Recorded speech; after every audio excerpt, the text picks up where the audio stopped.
नमो अरिहन्ताणं नमो सिद्धाणं नमो आर्याणं नमो वज्रायाणं नमो लोहे सर्वसागुणम्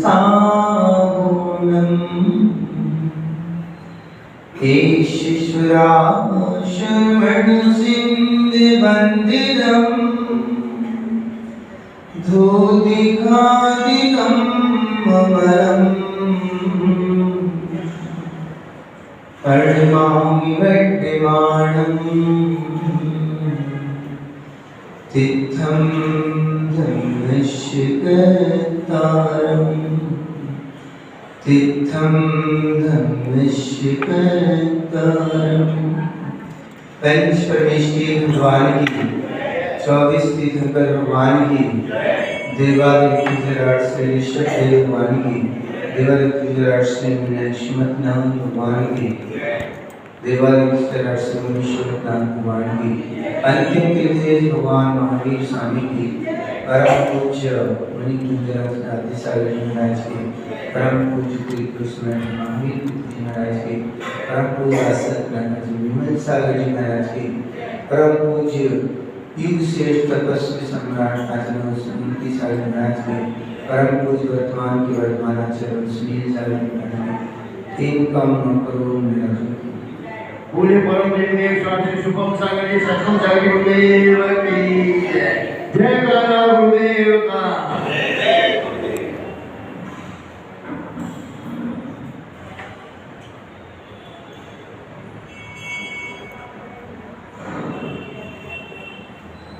उपस्थित धर्मश्री प्यारे प्यारे आत्माओं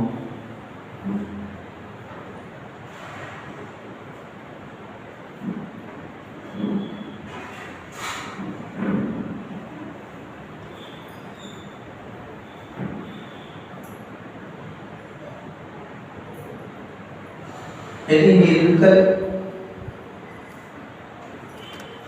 ध्यान की सिद्धि चाहते हैं तो इंद्रिय विषयों के व्यापार से विमुख हो जाए। जिन जिन को एक कामना है कि मैं निरंतर ध्यान को पाऊं,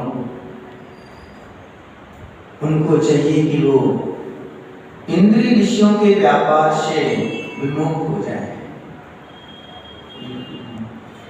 जब तक इंद्रिय और मन का व्यापार है यानी तब तक चैतन्य का उद्भव संभव नहीं।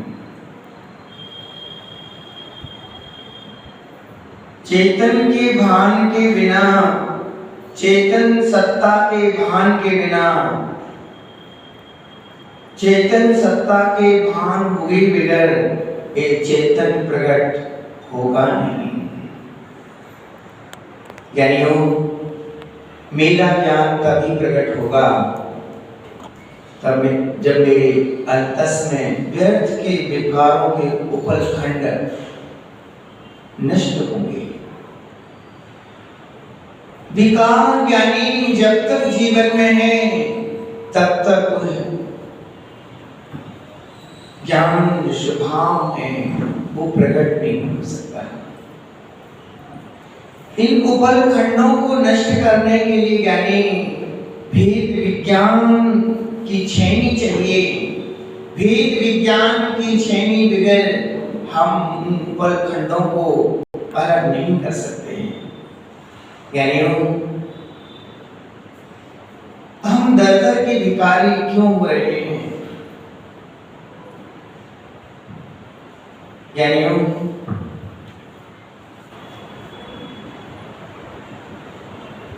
वह कभी भिखारी भी था, वह धन के विकार में था, कभी मान के विकार में था, लेकिन भूल गया था अहो चेतन पर्याय के वैभव को देख करके परमात्मा के वैभव को जीव भूल जाया करता है। चैतन्य जो तुम्हें आज प्राप्त है,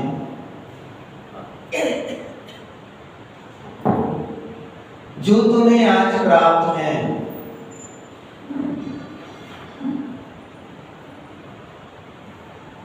वही पर्याप्त नहीं। जो तुम्हें प्राप्त है वही पर्याप्त नहीं कि यही जो हमें मिला है इस पर्याय में, ये जो इस पर्याय में वैभव मिला है, बस मैंने बहुत कुछ पा लिया। ज्ञानियों, ये जो मिला हुआ है ये तो अस्थायी है। आज है, कल रहे ना रहे। जो मिला है ज्ञानी, ये संतुष्ट होने के लिए नहीं कि वाह मैंने बहुत कुछ पा लिया। ये तो ज्ञानी कर्म का विपाक है। शुभ अशुभ के उदय में हमें जो साता के उदय में जो अनुकूलताएं मिली, प्रतिकूलताएं मिली, यही सब कुछ नहीं। मुझे पाना तो चैतन्य वैभव है, चैतन्य का वैभव पाना है। ज्ञानियों,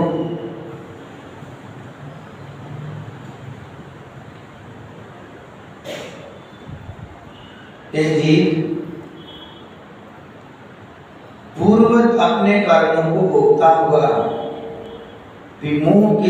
मुंह से सुंदर असुंदर परिणामों को करता है। जो कर्मों को बांध रहा है, मोह की वजह से जीव ने कभी सुंदर परिणाम किए, कभी असुंदर परिणामों को करता है। वह केवल कर्मों के बल को ही करता है। ज्ञानियों, इस आत्मा का काम तो था वितराग परम अल्लाह रूप शुद्ध ज्ञान स्वभावी आत्म तत्व का अनुभव करना, किंतु यह जीव लग गया शुभ अशुभ कर्मों के फलों को भोगने में। कोई शुभ कर्म के फलों को भोगने में आनंद मना रहा है, कोई अच्छी उपलब्धि हो गई तो उसको पाके अपने को धन्य मान रहा है, कोई ज्ञानी अच्छा परिवार बन गया, धन दौलत प्राप्त हो गई, शाता के उदय में अपने को ये जीव उसको भोग मानने लगा। कभी शुभ के उदय में जीव कभी अशुभ के फलों को भोगने वाला माना।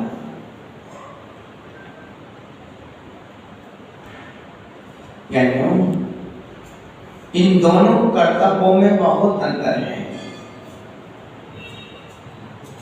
कहाँ तो इसको स्वभाव की दृष्टि बनानी थी, जैसा जिनेश्वर का काम है, जैसे जिनेश्वर अपने चैतन्य स्वभाव में लीन है, जैसे सिद्ध परमात्मा ज्ञानी अपने स्वभाव की दृष्टि बना करके बैठे हुए हैं, गायक मान अपने स्वरूप में लीन है। ना वो किसी को राग से निहार रहे हैं, ना वो किसी से द्वेष से जल रहे हैं, भाव के साथ हैं।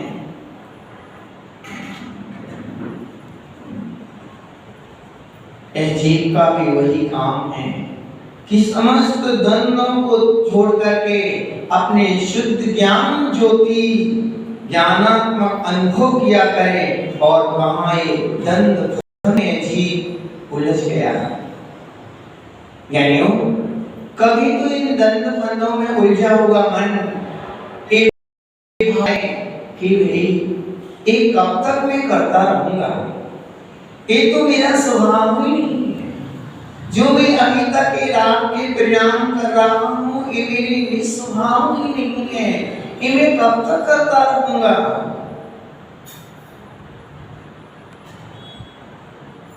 नाना प्रकार के शुभ अशुभ कल्पनाएं जगते हैं, राग द्वेष करते जगते हैं, उनके फल में अजीब सुख और दुख का अनुभव करता रहता है।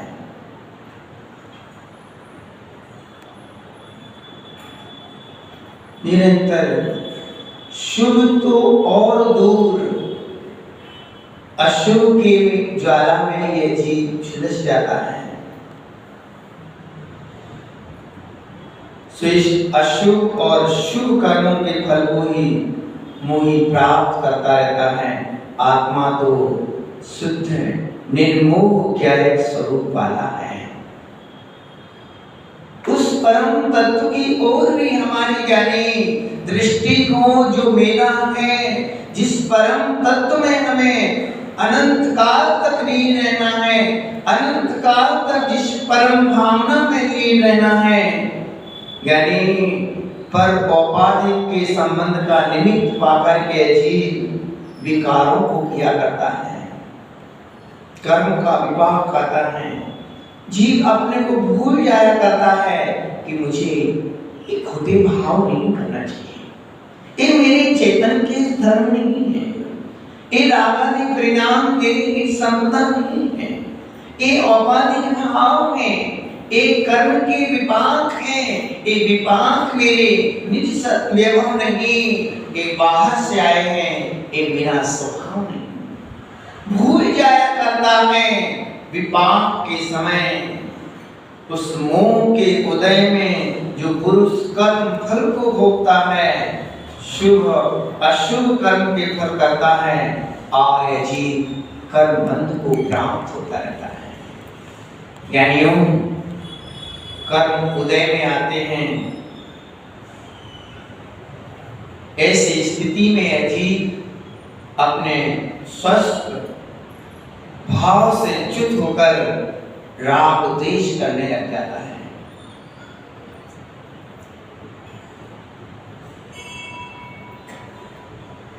जब विपाक आता है तो जीव है तो स्वस्थ रहने वाला, काम वाला, और एक विभाव को करने लगता है, कर्मों को बांधना शुरू कर देता है।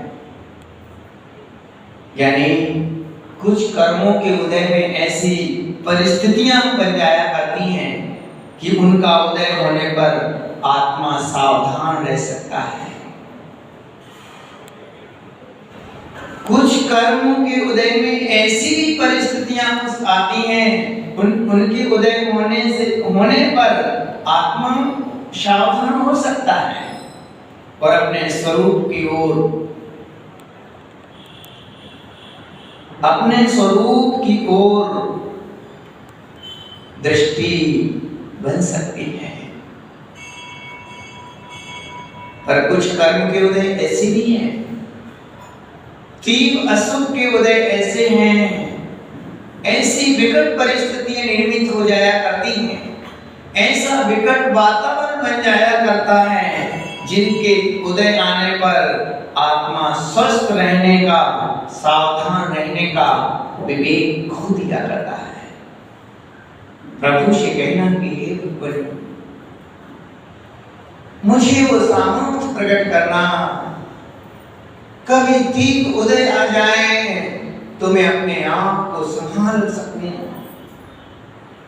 तीव्र पुण्य का उदय भी आ जाता है, संसाधन हमारे पास हो जाते हैं, संसाधन तो हमारे पास हैं, कलाएं भी हमारे पास हैं, पर कलाओं का उपयोग हम आत्म ध्यान की ओर नहीं कर पाते हैं। सिर्फ धनार्जन के लिए, सिर्फ अपनी प्रतिष्ठा बनाने के लिए और अपनी मान प्रतिष्ठा के लिए उस विद्या का उपयोग करने लग जाते हैं।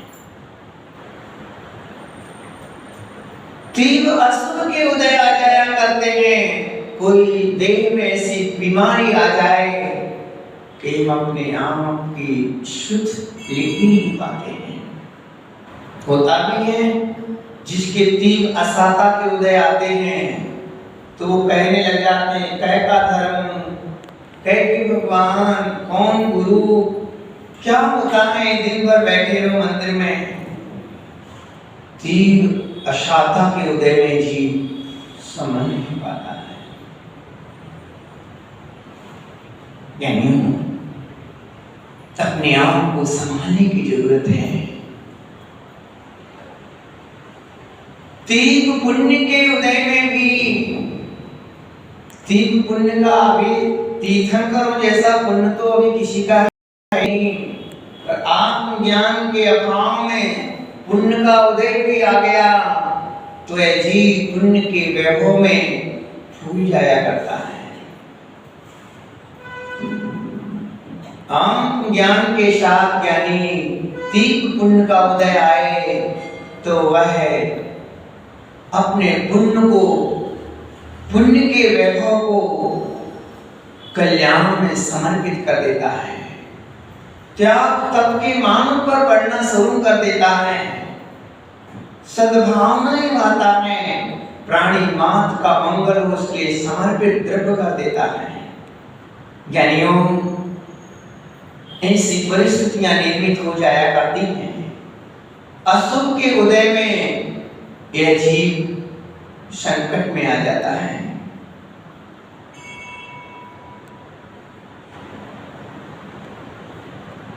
दोनों ही परिस्थितियों में यह देख लो कि जो कर्मों का बंध होता है वह तो स्वस्थ भाव से च्युत होने से ही होता है। परिस्थितियां नहीं देखती हैं यानी कि अशुभ परिस्थिति है, ये शुभ है, तुम किस में हो, पर तुम जैसे अपने स्वस्थ स्वरूप से च्युत हुए, जैसे यानी तुमने भाव को मलिन करना शुरू किया, कर्म का आगमन प्रारंभ हो जाया करता है। कर्म बंद शुरू हो जाया करता है। परिणाम जैसे बनाए बंद हो जाया करता है।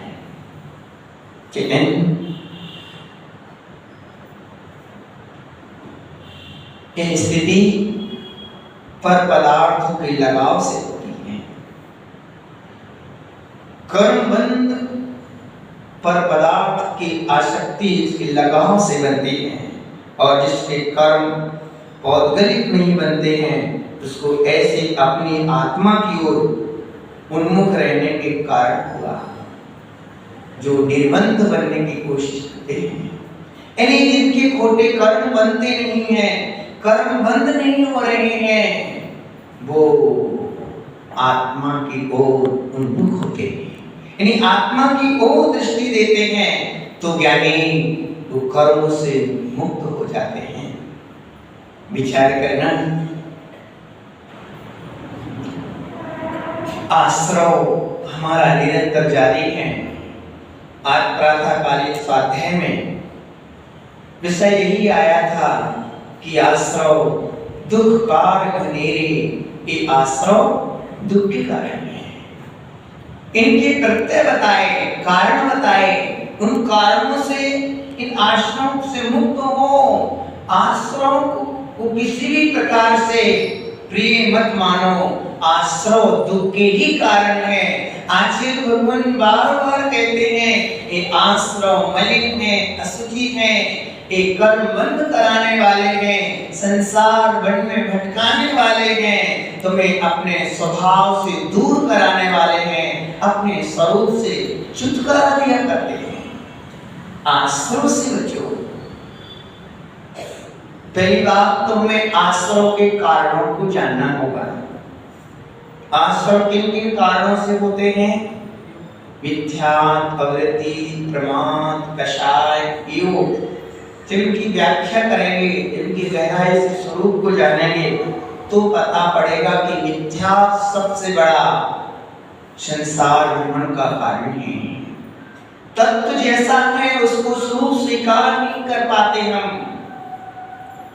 तीन कषाय के उदय में हम जीव का जो लक्षण है, जीव को जीव रूप स्वीकार नहीं करते, अजीव को अजीव रूप नहीं।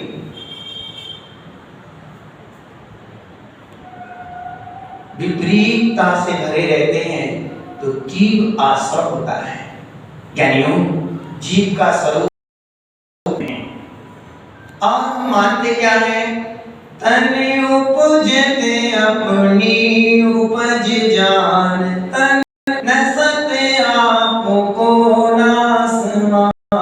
अपने शरीर के जन्म को हमने आत्मा का जन्म मान लिया और शरीर के वियोग होने को आत्मा का वियोग मान लेते हैं। यही सबसे बड़ी बहिरागत दृष्टि है। और ये दृष्टि, ये सोच, इस प्रकार का सिद्धांत हमें भाव भ्रमण का कारण, सबसे बड़ा आश्रव का कारण है। बाहर की चीजों के बढ़ जाने पर हम अपने की बढ़ोतरी मान लेते हैं। बाहर की चीजें कम हो जाने पर अपने को कम मान लेते हैं। इष्ट पदार्थ के मिल जाने पर हम राग करने लग जाते हैं और कुछ अनिष्ट हुआ तो द्वेष करने लग जाते हैं। पदार्थ तो ना तो अच्छा होता है और ना ही बुरा होता है, पर अजीब तत्व की भूल में, अजीब संयोग में घर के बढ़ जाने पर अपने को बड़ा हुआ मान लेता है। धन दौलत के बढ़ जाने पर अपने को धनवान मानने लग जाता है, इष्ट की कल्पना कर लेता है। यानी विपरीत मानता में जीवन कब तक बना रहेगा? कब तक ये विपरीत मानता भरा जीवन होगा? ज्ञानी सुखी रहना है तो वस्तु का जो स्वरूप है, आत्मा का जैसा स्वरूप है, उसको स्वरूप स्वीकार करना होगा। भूतगल का जो स्वरूप है उसको स्वरूप स्वीकार करना होगा, तो ही मिथ्यामत रूपी आश्रय से बच पाओगे। विचार करो, यदि आत्म दृष्टि नहीं तो कितने तरीकों से हम कर्म बंधनों से बंध रहे हैं। कभी मान में जीते हैं तो कभी क्रोध में जीते हैं, कभी माया में जीते हैं, कभी लोभ के विभाव वाले भाव से हम प्रभावित बने रहते हैं। जब ज्ञानी अपने स्वस्थ स्वरूप से जब हम युक्त होते हैं तो ये जीव चारों ओर से अनेक आशाओं से भर जाया करता है। पल पल पर बंध की व्यवस्था बनी रहती है, आश्रय बंध जारी रहता है। स्वरूप की दृष्टि बन जाए, मैं तो जानन मात्र हूँ, ऐसी प्रतीति हो जाए, मैं चैतन्यमय हूँ, उपयोगमयी हूँ। क्या नहीं हूँ?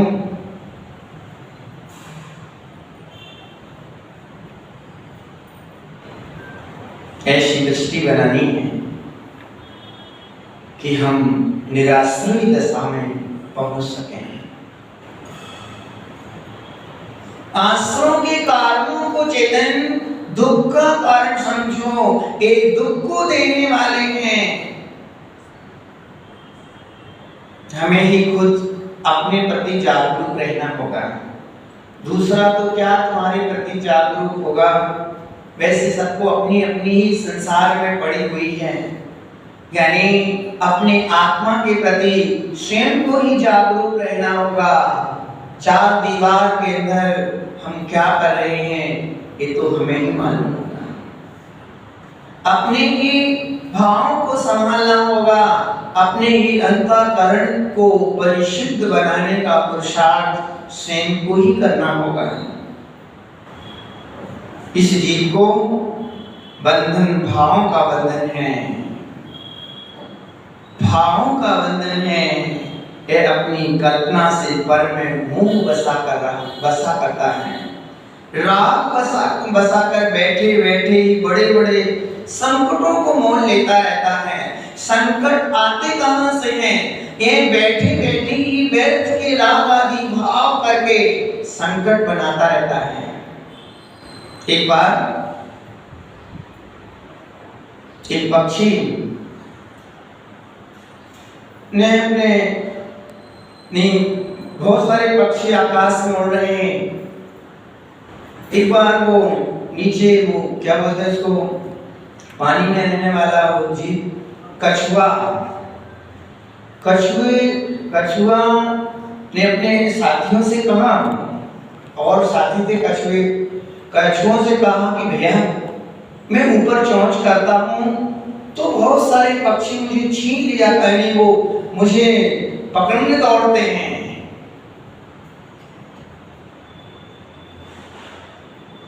जिनके साथी कछुए थे उनने निर्णय किया, उन्हें एक अच्छी सलाह दी जैसे आप लोगों को गुरुजन देते हैं। एक सलाह दी, सलाह मानोगे? बोले बिल्कुल। अरे दुखी हूँ तो दुखी को तो सलाह चाहिए। सलाह दी तो उन्होंने कहा कि तुम जब चोंच बाहर करते हो वो चोंच बाहर ही मत किया करो, चोंच को पानी के अंदर रहने दो। तुम्हें कोई भी कौवे, कोई भी पक्षी उड़ने वाले तुम्हें सता नहीं सकते हैं। ऐसे ही चेतन अपने उपयोग रूपी चोंच को तुम जब बार बार पर की ओर ले जाओगे, जो बार बार ज्ञानी पर की ओर जो चोंच को ले जा रहे हो, उसकी वजह से ये क्लेश हो रहे हैं, राग द्वेष करे हुए हैं। स्वभाव की उस चोंच को कर लो तो सारे पीड़ाएं दर्द खत्म हो जाएंगे। पर में उपयोग गया तो आकुलता ही होगी। ज्ञानियों, संकटों को यदि कोई अनुभव नहीं करता है तो वह एकमात्र पुरुष है, वह है निर्मोही।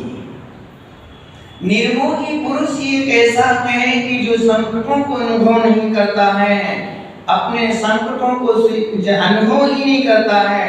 भावों का बंधन यानी एक विचित्र बंधन होगा जीव के साथ। सबसे बड़ा बंधन है भावों का। यदि हम भाव मलिन बनाए ही नहीं तो कर्मों पुद्गल जो वर्णाएं हैं, जो कर्म रूप होने वाली होती हैं, वो उनमें शक्ति नहीं कि वो कर्म रूप हो जाए, हमारे आत्मा से बंध जाए, उनमें शक्ति नहीं। बताओ भाई, इनका प्रकृति, प्रदेश, स्थिति, अनुभाव, कर्म बल में कौन बढ़ाता है, कौन करता है? इनमें उत्कर्षण, अपकर्षण, कम बढ़ करना कौन करता है? जीव भाव से ही करता है। राजा सैनिक ने सप्तम नरक के भाव किए, सप्तम नरक के परिणाम का बंद कराने वाला कौन? वो भाव जीव के ही थे। और पश्चाताप किया और पश्चाताप से बनते आकर के वह पहले नरक तक की आयु शेष रह गई, बाकी कट चुकी थी। वो कौन कराने वाला था? जीव थे, वही जीव था। भाव थे जीव के परिणाम। यानी हम शुद्ध भावों की वजह से हम उन ऊंचाइयों को हम प्राप्त कर सकते हैं जिस ऊंचाई पर अभूतपूर्व आनंद है, अतीन्द्रिय आनंद है, अनंत सुख का भोग है। उस सुख को भी हम भोग सकते हैं। और भाव की मलिनता के वजह से हम नरक गति और निगोद में एक श्वास में 38 बार जैसी तीव्र आकुलता है, तीव्र संक्लेशता है, उस संक्लेशता को भी भोगना पड़ता है। भाव के बल से ही भोगना होता है। क्यों? भाव में इतनी कंजूसी क्यों? जब भाव ही बनाना है तो भाव में कंजूसी क्यों? आपने देखा होगा बचपन में, अभी देखा होगा बच्चे, छोटे छोटे बच्चों को देखा होगा, वो खेल खेलते हैं, स्कूल से आ जाते हैं तो खेल खेलते हैं। बच्चों की आपस में पंगत रहती है, जिसे आप लोग कहते हो पार्टी। तो पार्टी देते हैं आपस में, और वो पुरानी पद्धति से जो परोसा जाता है, तो एक अपने अलग अलग प्रकार के पत्ते लाते हैं और पत्तल बना देते हैं और छोटे छोटे पत्ते बड़े बड़े पत्ते और कंकड़ों को इकट्ठा करके कहते हैं ये सब्जी है, ये रोटी है, ये है, ये सब कल्पना करते हैं। चलो शुरू करो भोजन।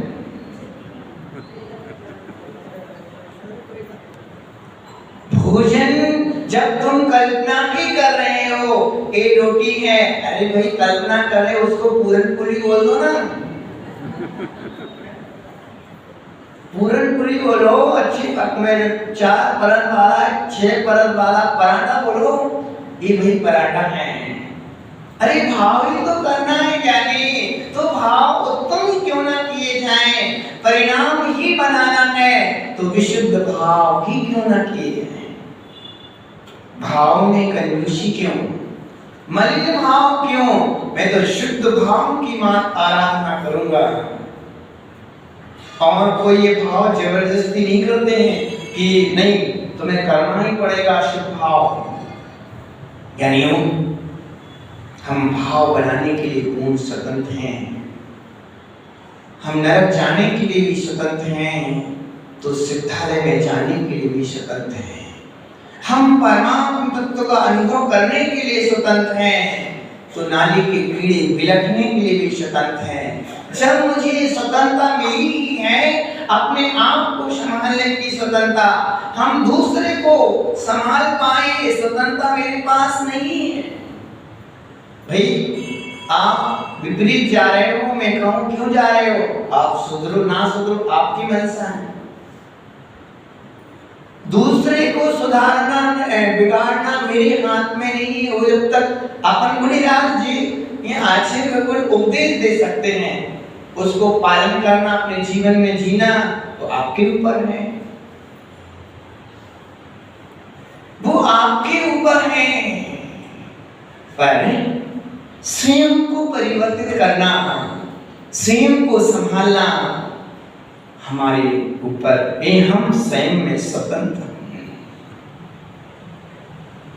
पारशांत के ऊपर उपसर्ग किए गए, कमठ ने अपनी क्रूरता प्रकट की, कमठ अपनी क्रूरता प्रकट करने के लिए स्वतंत्र था, कर सकता है, पर पारस नामक ने अपने जान स्वभाव की दृष्टि बनाई, उनको ना दुश्मन रूप में देखा और कमठ के ऊपर दृष्टि डाली, दुश्मन की दृष्टि से भी नहीं देखा, और मां अपने चैतन्य स्वभाव की दृष्टि बनाने में वो इतने व्यस्त थे कि उनको कैवल्य की प्राप्ति हो गई। इनकी वो कमठ उनको केवल होने में बाधक नहीं बना। ऐसी परिस्थिति भी केवल ज्ञान होने में बाधक नहीं बनी, तो आपकी क्या परिस्थितियां हैं? बोलो ज्ञानियों, अभी आराम से घर जाओगे, आराम से बैठोगे, क्या तकलीफ है? यहां से जाने का भी साधन है और घर में रहने का भी अच्छा साधन है, और बातें करने के लिए भी 2-4 लोग हैं, प्रिय प्रिय लोग नहीं है। नहीं हो तो डिब्बे के अंदर नंबर है, उसे कर लेंगे। सभी अनुकूलताएं ज्ञानी तुम्हारे पास, पर ऐसी संकट तो नहीं है पारसना जैसे कमठ में कोई तकलीफ दे रहा हो। ऐसी विषम परिस्थिति में भी पारसना प्रभु ने ज्ञानी केवल को पा लिया है, और हम इतनी अनुकूलता में भी केवल को नहीं पा पाए। केवल तो बहुत दूर की बात है, वो तो पाना ही है, हमारा कर्तव्य है, पाने के ही भाव लेकर के हम साधना में रत हैं, वही उद्देश्य को लेकर के हम जिनेश्वर की वंदना के लिए आते हैं, वही स्वरूप हमें जिनेश्वर में नजर आता है, वही स्वरूप को हम जिनेश्वर में देखते हैं। हे प्रभु, आपने जो अनंत सुख को पाया वही मुझे पाना है।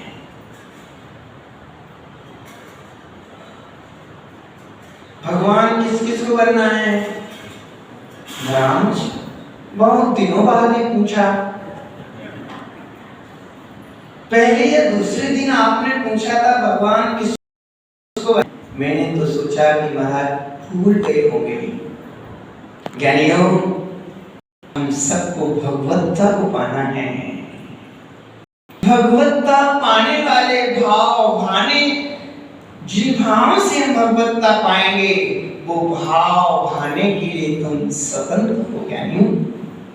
क्या हो भाई, आप अभी आराम से भगवान का ध्यान कर सकते हैं कि नहीं कर सकते हो? किसकी वजह से नहीं तुम ध्यान कर पा रहे हो? सामने वाला भी ये नहीं कह रहा है कि तुम आंख बंद करके मेरा ही ध्यान किया करो, निरंतर मैं तुम्हें छोड़ के चला जाऊंगा। घर वाले आपको कहते हैं क्या, मैं आपको छोड़ के चला जाऊंगा यदि तुम मंदिर गए और भगवान का ध्यान करके मेरा ध्यान नहीं किया तो? ऐसा कभी बोलते हैं क्या?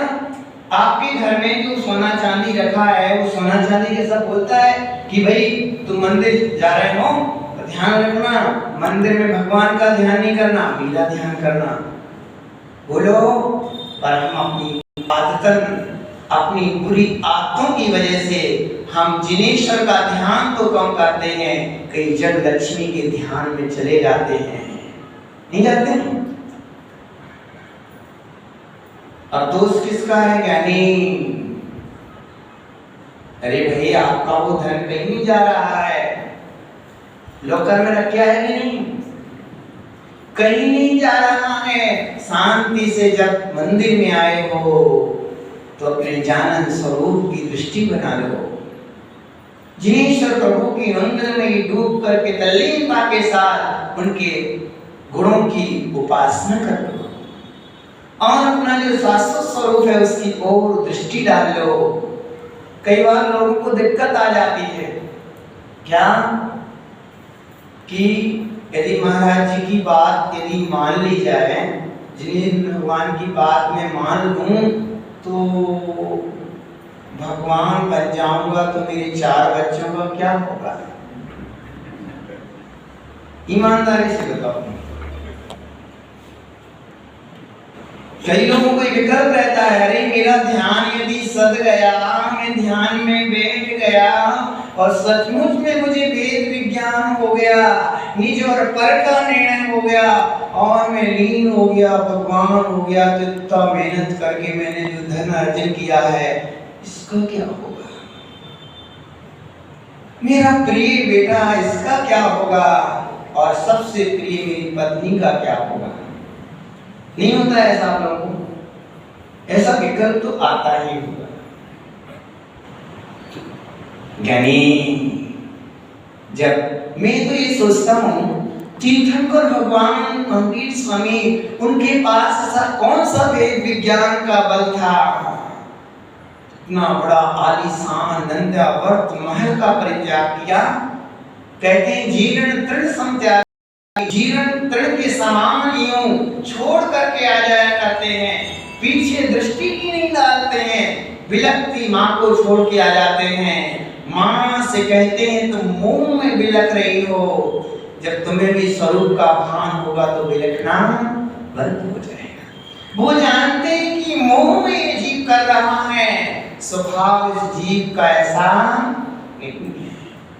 परिवार की मोह ममता को छोड़ के आते हैं, भाइयों का स्नेह, परिवार के सदस्यों का राग और धन दौलत, बड़े आलीशान बंगला, बंगला नहीं बोलेंगे, महल है उनका, नंद्यावर्त महल, और कितने बड़े राजा महाराजा जिनके चरणों की वंदना, जिनके अधीनस्थ रहते हैं, वंदना करते हैं। तीर्थंकर ऐसे भगवान महावीर स्वामी गृहस्थ में थे, छोड़ करके वन की राह ली और आत्म ध्यान में लीन हो गए। उनको तो परिवार का राग आकर्षित नहीं कर पाया। उनके लिए परिवार की प्रेम भरी पुकारें उस स्वरूप से उदासीन नहीं होने, उदासीनता नहीं दिला पाई कि परिवार का प्रेम याद आया, कब तक आंखें बंद करके बैठा रहूंगा, ऐसा स्वरूप से उदासीन, वो राग नहीं, उदासीनता नहीं दिला पाए, वो राग के भाव, यानी उनको यथार्थ भेद विज्ञान था, यथार्थ में वस्तु तत्व का निर्णय था। वो जान रहे थे मेरी चेतन संपदा अलौकिक है, मेरा वैभव अभी तक तो मैं भूल में था, भव में मैंने भूल में जीवन जिया, अनात्म भूतों के राग में मैं लिप्त रहा, अनात्म भूतों को मैंने आत्मभूत करने की कोशिश की, पर अनंत भाव में ये अनात्म भूत द्रव्य कभी आत्मभूत रूप हुए ही। भेद विज्ञान था, इतना बड़ा संसार का त्याग करने पर भी उनको खेद नहीं हुआ। खेद किस बात पर हो, पर उनको आत्मबोध और आत्मस्थिरता का जो आनंद हुआ वह अलौकिक था। वो स्थिरता का आनंद आत्म रूप में लीन रहे थे सम्यक चारित। आप लोग पढ़ा है ना छठाला में, निश्चय चारित्र। जब आत्म रूप में लीन हुए प्रभु, ज्ञानी आत्म रूप की लीनता का जो सुख है, वो सुख के परमाणु या सुख की आभा चारों ओर फैल जाया करती है। यानी जाति वैर विरोध रखने वाले जीव भी आपस में आकर के प्रेम से रहने लग जाते हैं। उनकी इतनी पावन सौंदर्यता है, उन्हें गिलानी ही नहीं किसी से। प्रकृति भी मुस्कुरा जाती है, 6 ऋतुओं के फल फूल एक साथ खिल जाया करते हैं। उनकी वीतरागता का सम्मान कहते हैं 14 अतिशय देवकृत, 14 अतिशय देवकृत होते हैं। कंटक रहित भूमि को जाना, देखा होगा मंद मंद पवन चलना, क्या सुंदर वातावरण निर्मित हो जाया करता है।